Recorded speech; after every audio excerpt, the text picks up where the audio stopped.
In today's lesson, we're going to complete our jump animation.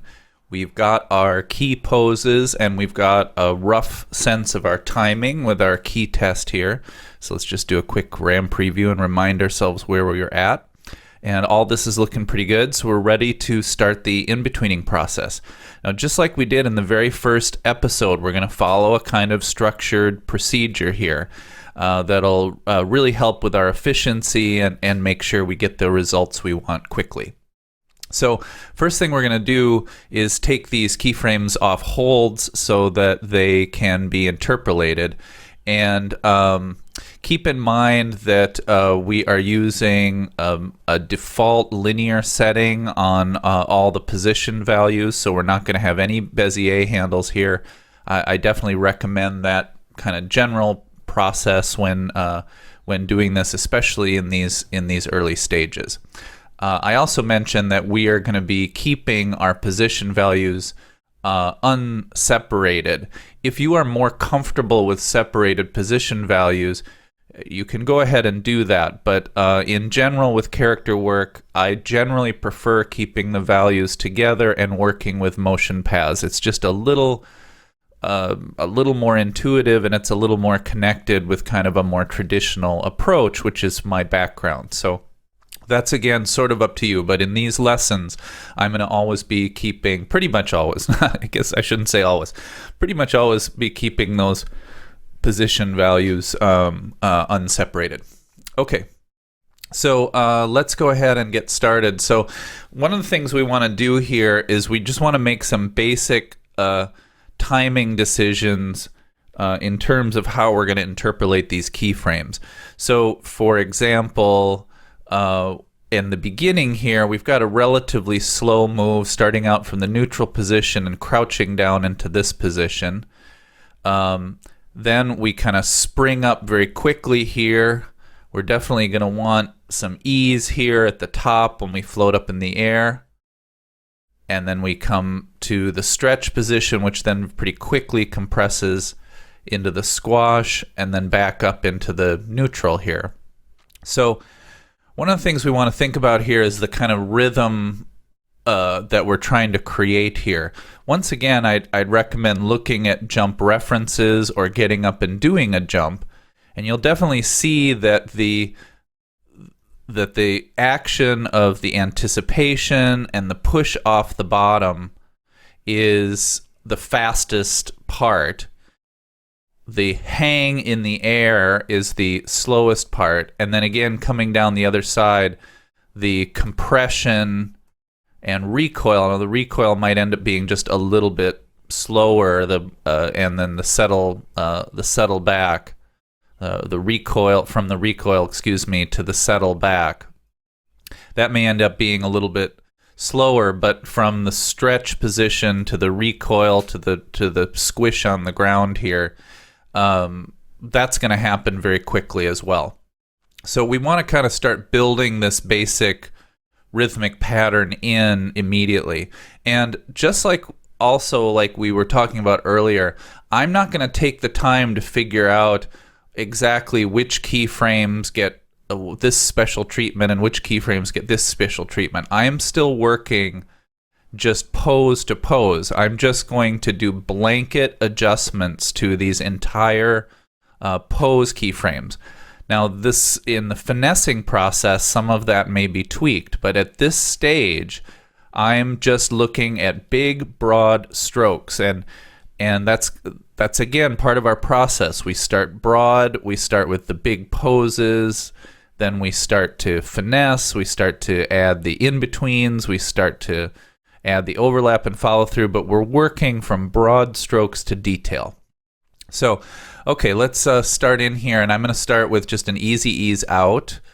That makes a lot of sense here, since this is where we're beginning from. We just want to ease into this motion. When we go down to this crouch position, I'm going to go ahead and actually try giving this just a plain, ordinary, interpolated keyframe and really slam down into that pose. So I'm easing out, but I'm kind of snapping into this anticipation pose here. Now, this may change. This is a guess, and this is what you're doing at this phase. You're making some judgments, and we're going to try them out. So then the next thing, we've got the stretch pose here. Now, I want this to happen relatively quickly, but I also want it to be smooth. I want him to pass through this pose very quickly.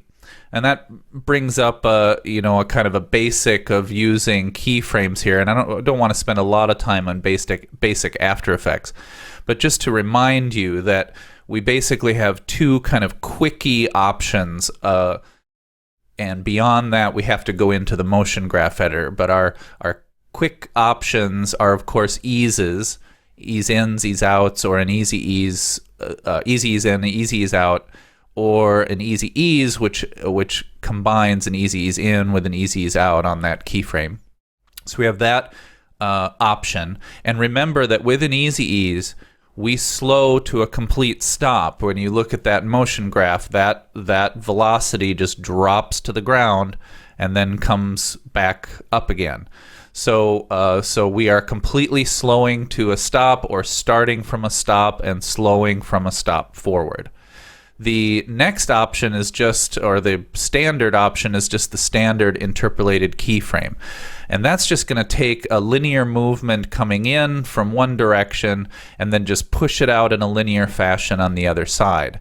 Now, the one thing about this is you're going to get a very, very sharp movement through those keyframes, but you're also potentially going to get weird shifts in timing and pacing, because if you have something very slow coming into the keyframe, when it comes out of the keyframe, it's going to come out whatever speed is moving forward. So if it comes in very slow but moves out quickly, you're going to see that giant shift in speed, or that shift in velocity as you hit that keyframe, and that speed drops or raises or whatnot. So these can be really harsh. They can be really hard. Now, I'm attempting that here because I actually want him to dip down fairly sharply, and we get kind of a ball bounce kind of effect. So we're, and if you remember in Animation Boot Camp, when you did ball bounces, you're moving very quickly through that bounce position. You're easing out from the upper keyframe, and you're just slamming into that lower one and then easing back into the next keyframe. So we're kind of trying to do the same thing here. So that's why I'm going with the kind of base keyframe here. Then, as we pass through this position, I don't want an easy ease, because an easy ease is going to actually slow me into this position, literally stop for a fraction of a frame or whatever, and then start moving again. It's going to have that feeling, at least. It doesn't actually sit there for any length of frames, obviously, but it slows down, it drops the velocity to 0, and then starts that back up again. And we don't want that here, because this is our action. This is from here to here. This is our action that is propelling us up in the air. And if you remember, we need speed here. We need energy, pow. So this has to be quick. So I don't want to use, however, one of the regular diamond-shaped keyframes, because the other thing I don't want is I don't want any shift in velocity as I'm moving through that keyframe there. I don't want it to slow down or speed up or do anything of the sort. I just want it to smoothly pass through this frame, but I want it to do it quick. So what I'm going to use here is the continuous velocity option. So I'm going to select these here, and I'm just going to command click once to go diamond, command click a second time to go to that continuous velocity, the little circle. And what this does is, rather than ease it in to a stop and then ease it back out again, what a continuous velocity does is it matches the velocity coming in with the velocity coming out. So it just makes a small adjustment in that motion graph, so that instead of having one velocity coming in up here and the next velocity coming out here, it just gently ties them together in the middle, so you just move smoothly through that pose. And these are very handy for character animation when you're working pose to pose, and you have a pose like this one that you don't want to ease, You don't want to snap, but you just want to smoothly pass through. Smoothly pass through. So perfect option for this. So that's what we're going to use right there. Okay, then we're going up on the float, and guess what? Easy ease, right? Easy ease makes the most sense. Oops, not clicking on the keyframe there. So an easy ease right there, because we want this to hang up in the air. And then we're coming back down the other side, and we're going to do basically the same thing in the reverse. And again, this is kind of a symmetrical motion in a lot of ways, similar to a bouncing ball, where what you do on the way up is pretty dang similar to what you do on the way down, just with some subtle differences based on the forces at work. So on the way down here, once again, we're going to go with a continuous velocity right there. Then we're going to drop down into our recoil pose here. So I'm going to turn that just into a little diamond. Okay, and then we are going to ease back into our resting position. Easy ease in. Okay, good start. Now again, this is just a start, and we haven't done any finessing yet. So let's go ahead and RAM preview it, but we don't need our hopes to be up too high at this point. We're still in early stages. So let's take a look at what we've got. And right away, we're going to see some problems, but that's okay. That's what the next step is for. Okay. All right, timing-wise, that's looking pretty good, but I see some problems. Now, don't pay too much attention to some of the issues like the slight floatiness we're seeing as the feet lift up there. We're going to correct for that a little bit. Don't worry about the poses at this stage. Right now we want to just think about timing. We'll go in and worry about what the body's doing in a minute. So as I'm looking at this, I'm focusing almost entirely on timing, okay? All right, so couple things. First off, this little snap down into that first anticipation, it's really not working. It's a little too harsh. It's feeling pretty good coming down here because we get that real impact as he hits the ground. But right here, I think I'm going to go ahead and try a continuous velocity and just soften that out just a little bit more. So let's try that. Yeah, that's better.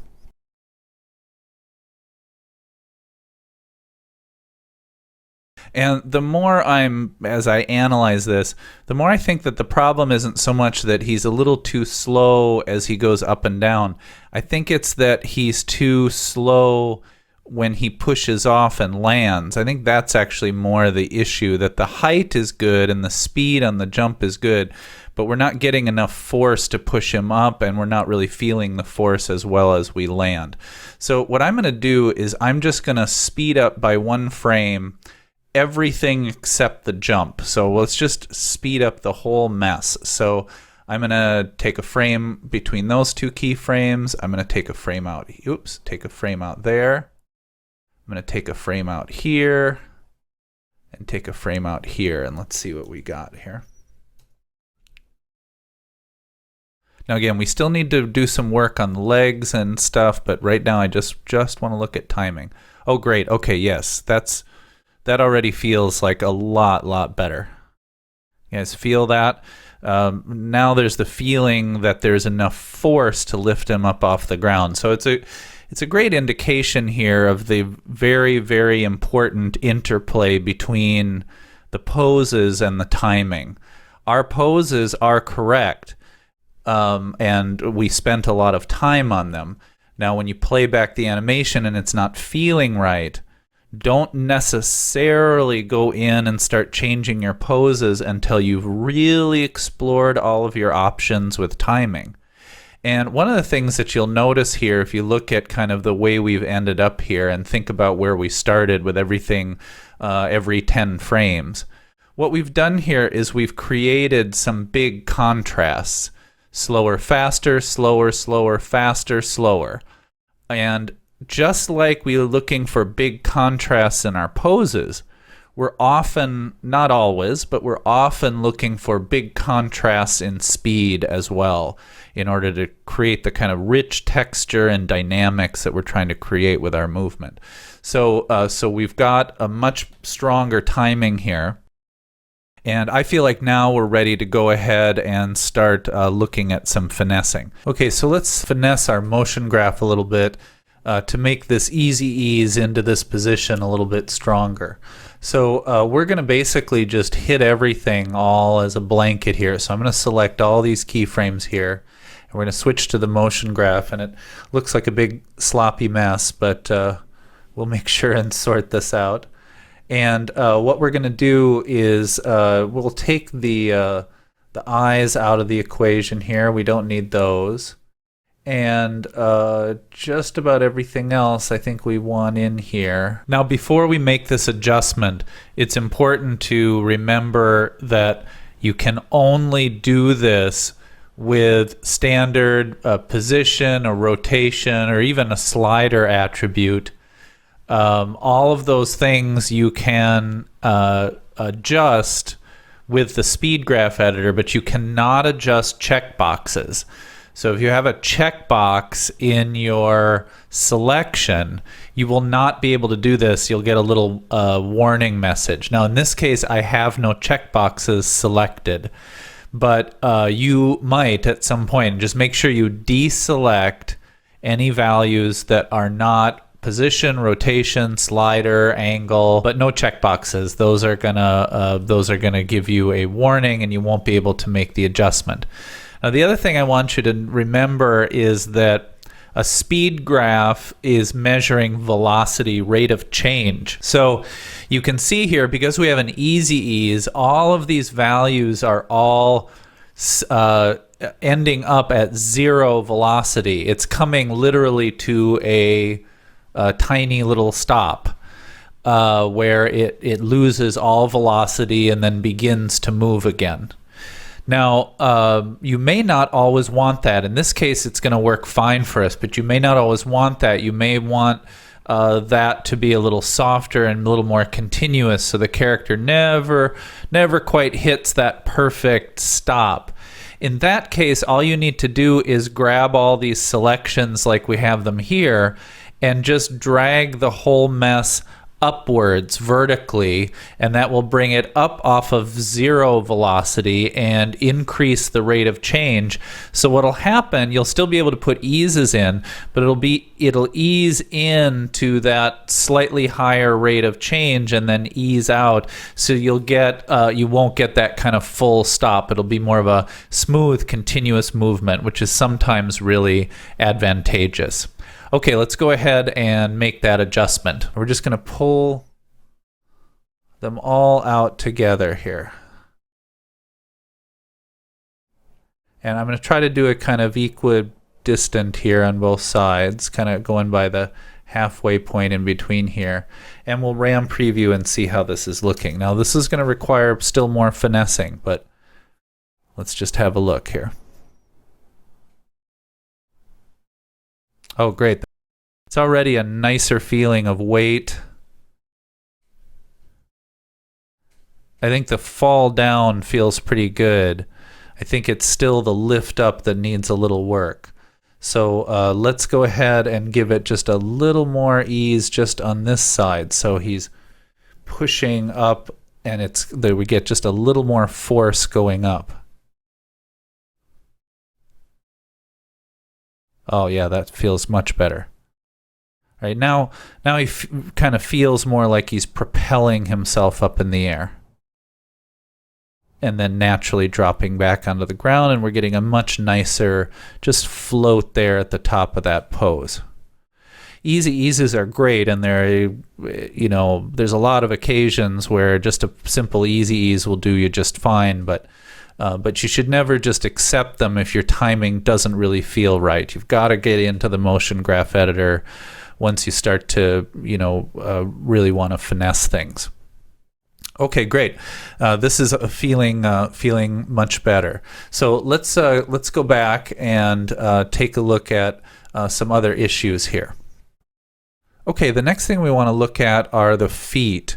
And we've got a couple of issues with the feet. The first one is, and the legs, I should say. And the first one is a little error here. You'll notice that just as he starts to come off the ground here, we're getting some rotation values on the foot controllers that we don't want. The feet shouldn't be rotating, especially the controllers at this point, only the heel roll, because the feet, remember, are flat on the ground. So if they're flat on the ground, these controllers should really be at 0 in most cases. So what's happening here is we're just getting a little fluctuation in these values because of the auto Béziers on the motion graph. So let's take a look. So I'm going to select the right foot and the left foot and turn the motion graph on. Oh, and it's important in this case that we're using the value graph and not the speed graph. Now we want the value graph. And I'm going to go ahead and select where our little problem is here, and you can see it right there. We're getting these little bumps.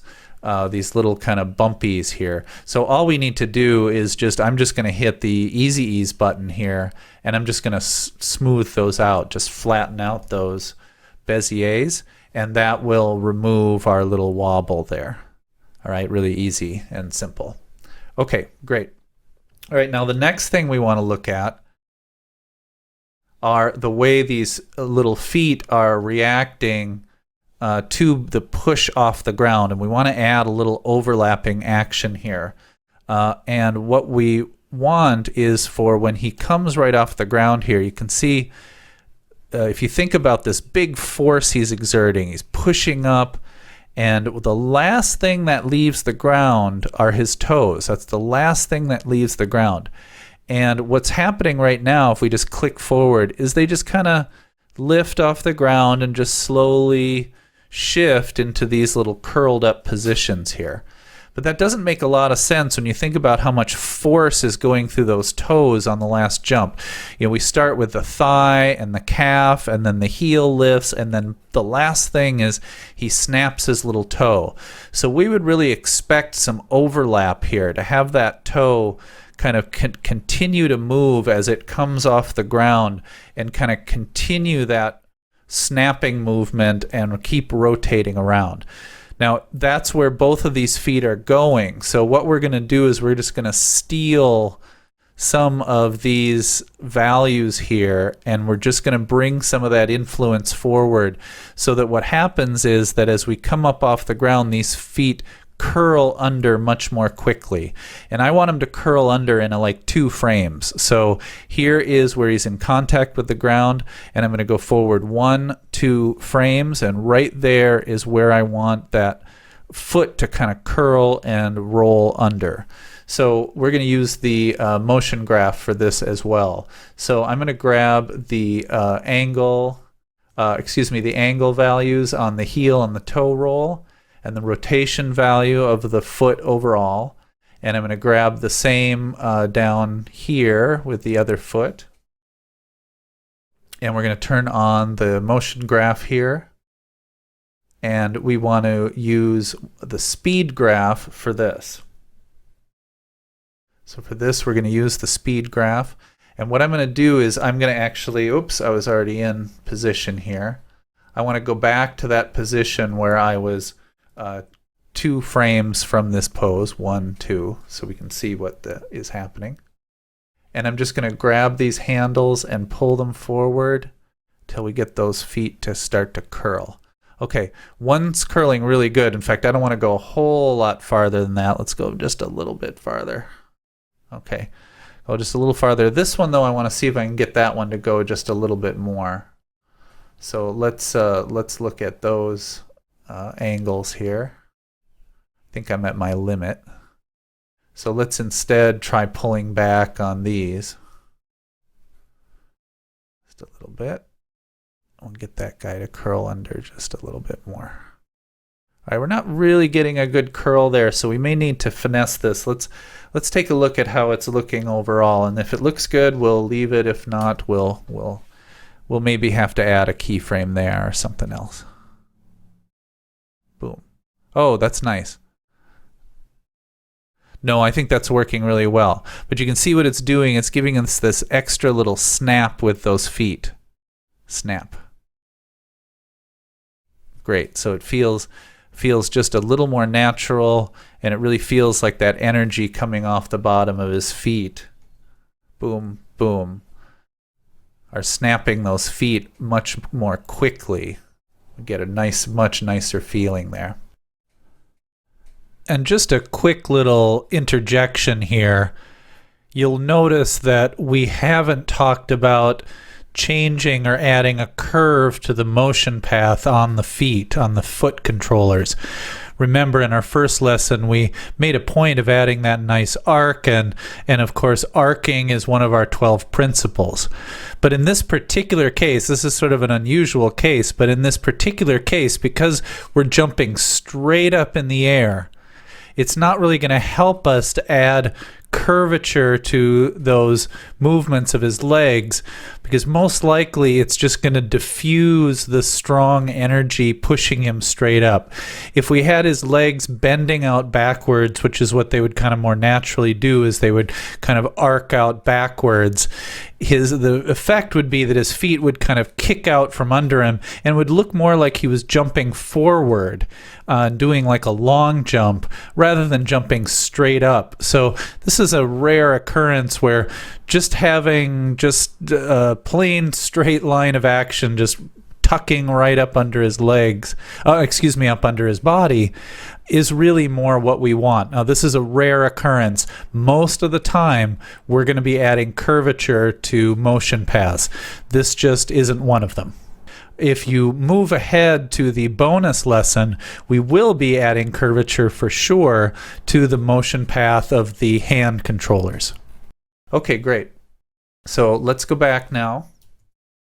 A much better feeling overall here.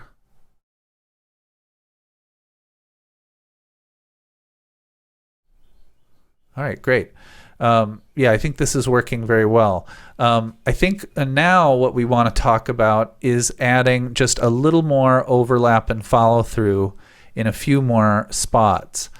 We don't have a ton of options, but we do have a few. But I also want to point out that in some cases we don't really need them. For example, we've got a fair amount of overlap and follow through happening in our poses. So here we've got the feet curled back, and as he comes down, the feet come forward and drag out. So we have this nice sense of drag here, and as he lands, the feet slap back down.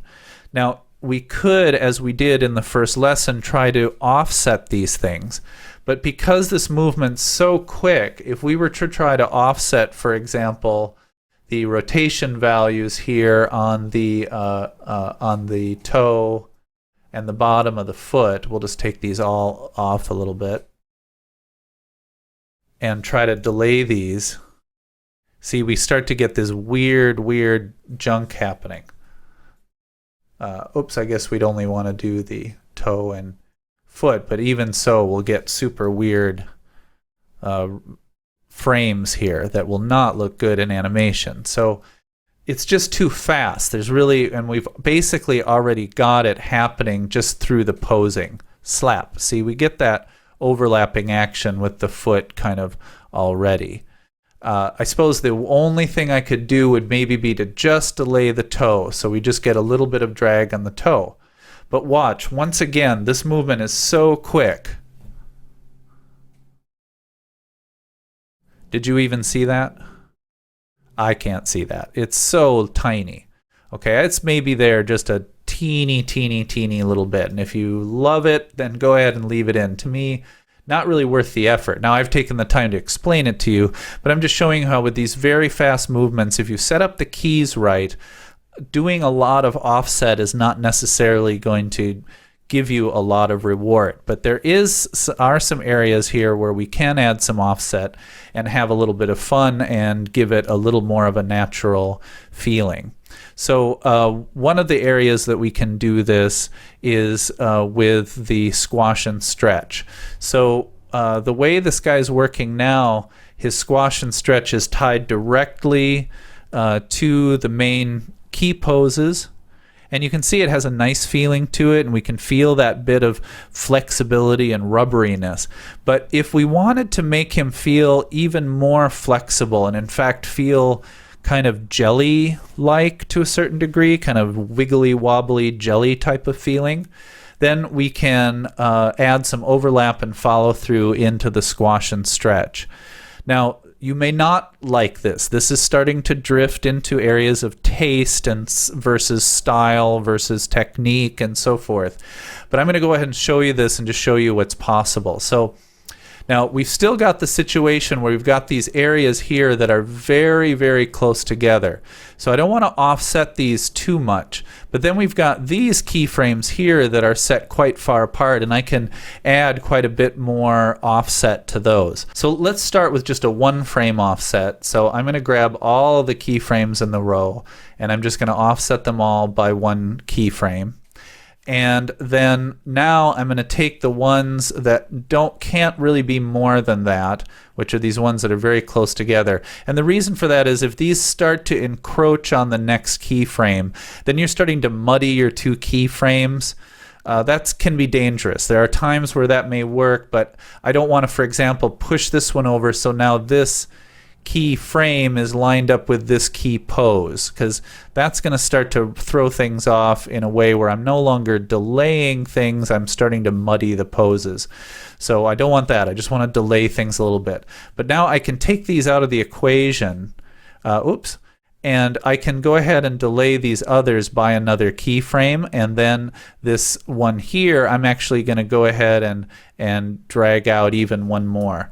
And we should get a really nice overlap and follow through feeling with the squash and stretch here.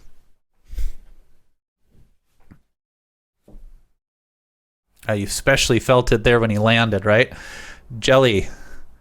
All right, nice. Yeah, that's giving us that nice kind of jelly, wobbly feeling.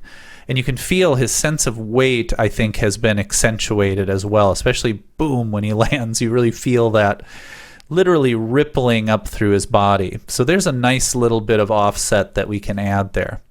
Now, there's another thing that we can do with the center of gravity control in his torso here, and that's we can delay the rotation right at the end here so that as he comes to rest, and remember he's rotated down a little bit, we can let that delay a little bit too, and that'll also give us a little bit of a sense of offset. And actually I'm going to delay that quite a bit.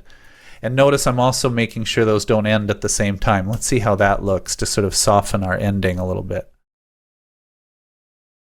Yeah, that's nice. We're getting a little bit of a wobble with that leg, though, as that comes to rest. That's bugging me a little, so I'm going to maybe pull this back. Maybe we'll just do just a little bit of offset there. Maybe that won't be enough to make it worthwhile. Oh, that's nice. I can still feel that a little bit. It's very, very subtle, but it's just, once again, having things not all come to rest at exactly the same time. It gives it a nice, more natural feeling. Okay, this is definitely an area where taste is involved. You may not like this amount of squash and stretch, or you may not like this amount of offset on the squash and stretch. Feel free to play around with this until it feels right to you. I like this feeling. I kind of like the jelly belly feeling with squash especially, and stretch, because they're such kind of fun, playful characters, and because we don't have a lot of other opportunity for overlap and follow through, especially when he doesn't have arms on, but also in the torso, because we don't really have a fully rigged torso. He just has this kind of a blob as a head. So I think that's giving us a really nice feeling. Now, I might be able to add just one more little finesse here, and that is when he starts to come back down, I'm not really getting a sense of drag on his body, and his body curls forward as he comes up.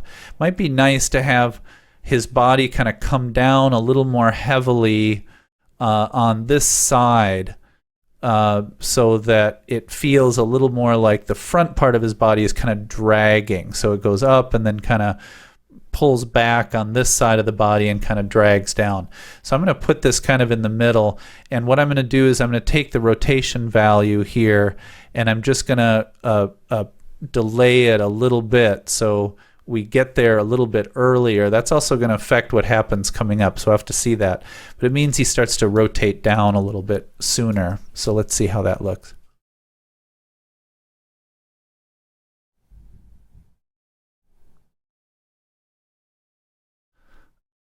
All right, yeah, that's nice. And it also, by having him kind of do that rotation a little sooner, it also kind of makes it feel part of his thrust, that he's kind of pulling himself up, and then everything kind of drags down behind. Okay, that's an offset that's working nicely for me there. Okay. All right, great. Now the very, very last thing I want to do, because this is really looking quite good right now, we've got a nice sense of weight and energy. He's nice and flexible and squishy and squashy, and that's all feeling really good. The forces all feel pretty correct for what he's doing. But I think we can still make it a little more interesting. His feet are working very much in tandem here all the way through the movement. And that's kind of necessary for the pushing off the ground and the landing. We kind of are stuck with that there. But when he's up here in the air, we have an opportunity to create maybe just a little more interest here. And this might change our equation with the little push off of the feet a little bit, but I don't think it'll matter too much. So what I'm going to do is I'm just going to delay the keyframes for one of these feet just by a frame or two. Let's just try a frame. Let's see. And then I'm going to advance the other feet just a little bit. And just so, once again, not everything is hitting all at the exact same time. So we get just a little bit of offset. Okay, so let's run that and let's see. That kind of finishes our motion. Oh, I like that. Yeah. Now, once again, just adding that little bit of irregularity makes him feel so much more alive, doesn't it? It really makes him feel a little more real and natural. We almost never all move exactly the same way in exactly the same time. We're not robots. We're not animatronic. We're living things. So we want to introduce those little bits of variance. We're getting a really nice feeling there. All right, great. Nice little piece of animation that's working well. Now I want to point out before I let you guys go that that even though we've added some offset and we've shifted some frames around, we still have a very clear and very organized structure. We've been adding complication as we've needed it, rather than starting from a place with a lot of chaos and complication and trying to make order out of it. That never works for character animation. You can't just start goofing around and hope for the best and then hope to clean it up later. You have to work in the systematic way that we've been working. Now, you don't have to use my system. I'm teaching you guys my system, and for these lessons, I want you to kind of follow it and use it. But as you develop as a character animator, you may want to tweak or change or adapt these methods to suit your own working style, and that's just fine. The point is to have a system, to do something that is organized and structured so that your work is easy to edit. That's one of the most important things. But also so that you don't allow chaos to creep into the mix, because little elements of chaos will cause you hours and hours of problems down the road. So you want to make sure that you're working in an orderly way so the cancer of chaos doesn't creep into your work. I didn't mean to use so many C's there. A nice alliteration, unplanned alliteration. Okay, but you get the idea that you don't want this kind of creeping cancer, because a little bit of something out of place will affect things exponentially as you move through. So it's an important lesson to learn. All right, so you now have two choices again. If you did the bonus lesson from the other day, you're going to want to move ahead to the bonus lesson for today, and we're going to add the arms and do the same in-betweening and finessing process with the arms and really flesh this movement out. If you did not do the arms and you want to just work with what we've gone over today, which is just fine, then move directly to the exercise video and have a look at your assignment, which, big surprise, is in-betweening stretches jump.